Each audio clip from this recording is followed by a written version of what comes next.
Hello armies, BDS armies எல்லாருக்கும் வணக்கம். இன்னைக்கு வீடியோலையும் இன்ட்ரெஸ்டிங்கான நிறைய பிடிஎஸ் அப்டேட்ஸ் தான் பார்க்க போகிறோம். ஸோ வாங்க வீடியோ உள்ள போகலாம். இன்னைக்கான ஃபர்ஸ்ட் அப்டேட். இந்த அப்டேட்டில் நான் யாரை பற்றி சொல்ல போகிறேன்னா நம்மளோட கேப்டன் ஆரம். எஸ், மிலிட்ரி போனதுக்கு அப்புறமும் கொஞ்சம் கூட பிரேக்கே இல்லாமல் அவரோட செகண்ட் ஆல்பமை ஆரம் ரிலீஸ் பண்ணியிருக்காரு. இந்த ஆல்பமில் பயங்கரமான சாங்ஸ் எல்லாமே ரிலீஸ் ஆயிருக்கு. ஸோ அதில் சோலோ ஆன லாஸ்ட் அப்படின்ற சாங் பார்த்தீங்கன்னா இப்போ 73 கண்ட்ரீஸ் மேலே டாப் சாங்காக வந்திருக்கு. ஐடியூனில் top song, world wide iTune song, European iTune சாங்னு எல்லா சார்ட்லேயுமே இந்த சாங் ஃபர்ஸ்ட் பிளேஸில் வந்திருக்கு. ஸோ ஒரு டைட்டில் ட்ராக்காக இருந்துக்கிட்டு இந்த சாங் இந்த அளவுக்கு பர்ஃபார்ம் பண்ணது ஆரம்க்கு கண்டிப்பாகவே ஒரு மிகப்பெரிய க்ரோத்தை கொடுத்துருக்கு. சும்மா சொல்லணும்னா இட்டாலி, ஃப்ரான்ஸ், ஜப்பான், மெக்சிகோன்னு கிட்டத்தட்ட ஒரு 73 கண்ட்ரினா பாருங்களேன். இது மட்டும் இல்லாமல் இந்த சாங் சீக்கிரமாகவே பில்போர்ட்லையும் ஃபர்ஸ்ட் பிளேஸில் வந்துடும். இதில் எந்த டவுட்டும் இல்லை. பில்போர்ட் அவங்களுடைய வீக்லி சார்ட்டை ரிலீஸ் பண்ணிட்டாங்கன்னா கண்டிப்பாக அதில் ஆரமுடைய சோலோ ட்ராக்கான லாஸ்ட் அப்படின்றத நம்ம பார்க்கலாம். ஸோ இன்னைக்கான செகண்ட் அப்டேட் உள்ள போகிறதுக்கு முன்னாடி நம்ம சேனலை ஃபர்ஸ்ட் டைம் பார்க்குற ஆர்மீஸ் மறக்காமல் சப்ஸ்கிரைப் பண்ணி ஃபாலோ பண்ணுங்க. அப்படியே அந்த பெல் ஐக்கானையும் கிளிக் பண்ணி ஆல் அப்படின்ற ஆப்ஷனை கொடுத்துக்கோங்க. அதே மாதிரி இந்த வீடியோ உங்களுக்கு பிடிச்சிருந்தா லைக் பண்ணுங்க, ஷேர் பண்ணுங்க அண்ட் மறக்காம சப்ஸ்கிரைப் பண்ணுங்க. இன்னைக்கான செகண்ட் அப்டேட்.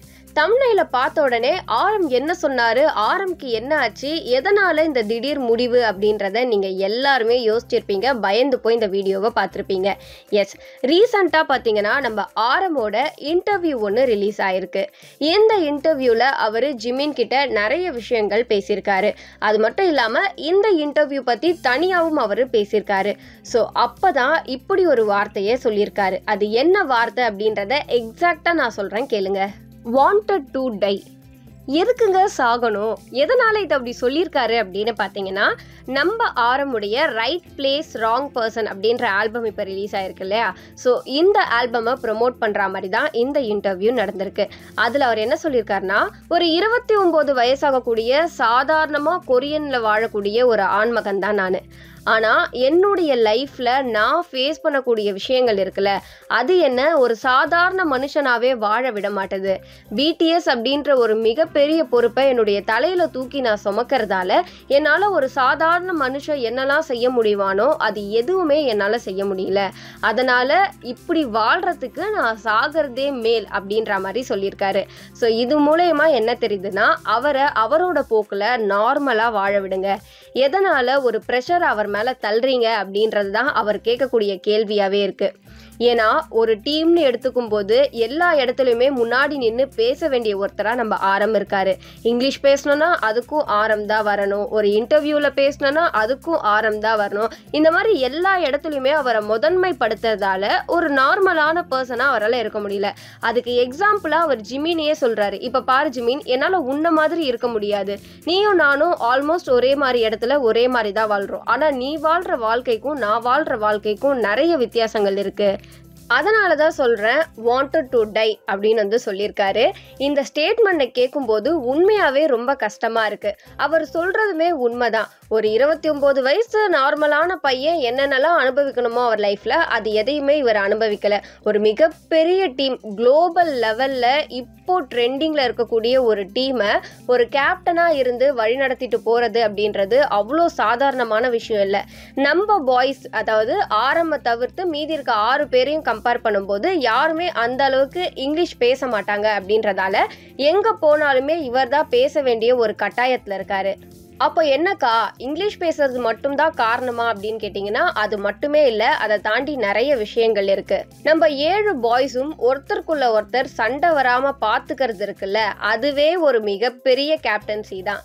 ஏன்னா இப்போலாம் சும்மா 2 பேர் இருந்தாலே நார்மலாக பேசிகிட்டு இருக்கும்போதே அது மிகப்பெரிய பிரச்சனையாக மாறுது. அப்படின்றப்போ ஒரு 7 பேர் ஒரே இடத்துல எப்பவுமே இருந்துட்டு ஒரே மாதிரி ப்ராக்டிஸ் பண்ணிக்கிட்டு சாங் ரிலீஸ் பண்ணிட்டு இருக்கும்போது கண்டிப்பாக அவங்களுக்குள்ள நிறைய சண்டைகள் வரும். இருந்தாலும் அதை எதையுமே வெளியே காட்டிக்காம ஒரு கேப்டனாக அவர் டீமை பயங்கரமாக அவர் கூட்டிகிட்டு போகிறாரு. இதுக்கு நடுவில் அவர் எவ்வளவோ கொலை மிரட்டல்களில் வேற சந்திக்கிறாரு. இந்த டீமை விட்டு போயிடு, இல்லைனா நான் அவனை கொன்றுவேன், இந்த டீமை விட்டு போயிடு, இல்லைனா உன்னால இந்த டீம்லேயே இருக்க முடியாது அப்படின்னு சொல்லி நிறைய பேர் நிறைய விதமாக அவரை பற்றி பேசுவாங்க. இது எல்லாத்தையும் தாங்கிக்கிட்டு ஒரு கேப்டனாக அவர் இவ்வளோ செயல்படுறது அப்படின்றது வேற லெவல் தான். ஏன்னா இப்போயே பாருங்க, மிலிட்ரி போயிட்டோம் அப்படின்றத தாண்டி இப்போவுமே ஒரு ஆல்பம் ரிலீஸ் பண்ணியிருக்காரு. ஸோ இந்த கட்ஸ்லாம் யாருக்குமே வராது. ஸோ அது உங்ககிட்ட ரொம்பவே இருக்கு. அதனால இனிமே இந்த மாதிரி நீங்க யோசிக்கவே கூடாது அப்படின்றது தான் ஆர்மிஸோட மிகப்பெரிய ஆசை. இப்போ நம்மளாம் நிறைய இன்டர்வியூஸ், அதுக்கப்புறம் யாரையாச்சும் பாராட்டி பேசணும் அப்படின்னா நம்மளே நிறைய இடங்கள்ல பார்த்துருப்போம். என்னோட ஆயுஸ்லேருந்து பாதி எடுத்து இவருக்கு வச்சிருங்க, இவர் இன்னுமே நல்லா போகணும் அப்படின்னு சொல்லி நிறைய பேர் வாழ்த்துவாங்க. அதே மாதிரி உங்களுக்கு சொல்றதுக்கு இங்க கோடிக்கணக்கான ஃபேன்ஸ் இருக்காங்க. அதனால அவங்களுடைய விஷஸ் எப்பயுமே உங்களை சூப்பரா வச்சுக்கும். நீங்க இன்னொரு வாட்டி இதை மாதிரி மட்டும் பேசிடாதீங்க. ஏன்னா நீங்க ஒரு வாட்டி சொன்னதுக்கே ஆர்மிஸ் மனசு எல்லாமே அப்படியே நொறுங்கி போச்சு அப்பளோ மாதிரி. தயவு செஞ்சு இன்னொரு வாட்டி இந்த மாதிரி வார்த்தைகளை மட்டும் பயன்படுத்திடாதீங்க அப்படின்ட்டு ஒரு சின்ன ரிக்வெஸ்ட்டை ஆரம்பிக்கிட்ட வச்சுட்டு இன்னைக்கான தேர்ட் அப்டேட் உள்ள போகலாம். இன்னைக்கான தேர்ட் அப்டேட்ல நான் யாரை பத்தி சொல்ல போறேன்னு பார்த்தீங்கன்னா, நம்மளோட வி பத்தி தான். மிலிட்ரிக்கு போனதுக்கப்புறம் மனுஷன் வேற மாதிரி மாறிட்டாரு அப்படின்னு தான் சொல்லணும். நம்ம வியோட சின்ன சின்ன ஃபோட்டோஸ் எல்லாமே நீங்கள் சோஷியல் மீடியாஸில் பார்த்துருப்பீங்க. செம்ம க்யூட்டா சப்பியா பிளாக் ட்ரெஸ்ல ஒரு மாதிரி இருக்காரு, மிலிட்ரி காஸ்டியூம்ல ஒரு மாதிரி இருக்காரு, ஆக மொத்தத்தில் கலக்குறாரு. அவர் போகிறதுக்கு முன்னாடி ரிலீஸ் பண்ணிட்டு போன லே ஓவர் ஆல்பம்ல என்ன மாதிரியான ஒரு ரெக்கார்ட் பண்ணி வச்சிருக்காரு அப்படின்றது தான் இப்போ நான் உங்ககிட்ட ஷேர் பண்ண போகிறேன்.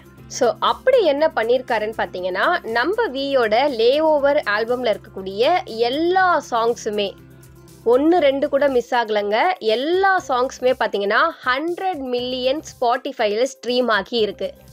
இந்த மாதிரி ஒரு முழு ஆல்பமும் 100 மில்லியனில் ஸ்ட்ரீம் ஆகிறது அப்படின்றது சும்மாலாம் கிடையாது.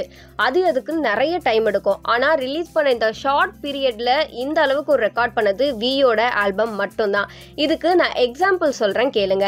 நம்ம வியுடைய லே ஓவர் ஆல்பமில் இருக்கக்கூடிய rainy days, blue, love me again, slow dancing, forest. இதில் இன்னொரு விஷயம் என்னன்னு பார்த்தீங்கன்னா, ஸ்லோ டான்சிங்கோட பியானோ வெர்ஷன் கூட 100 மில்லியன் ஸ்ட்ரீம் ஆகியிருக்குன்னா பாருங்க. ஸோ இந்த ஸ்ட்ரீமிங்கை நம்ம நியூ ஜீன்ஸுடைய கெட்டப் அப்படின்ற ஆல்பம் எடுக்கிறதுக்கு 263 நாள் ஆச்சு.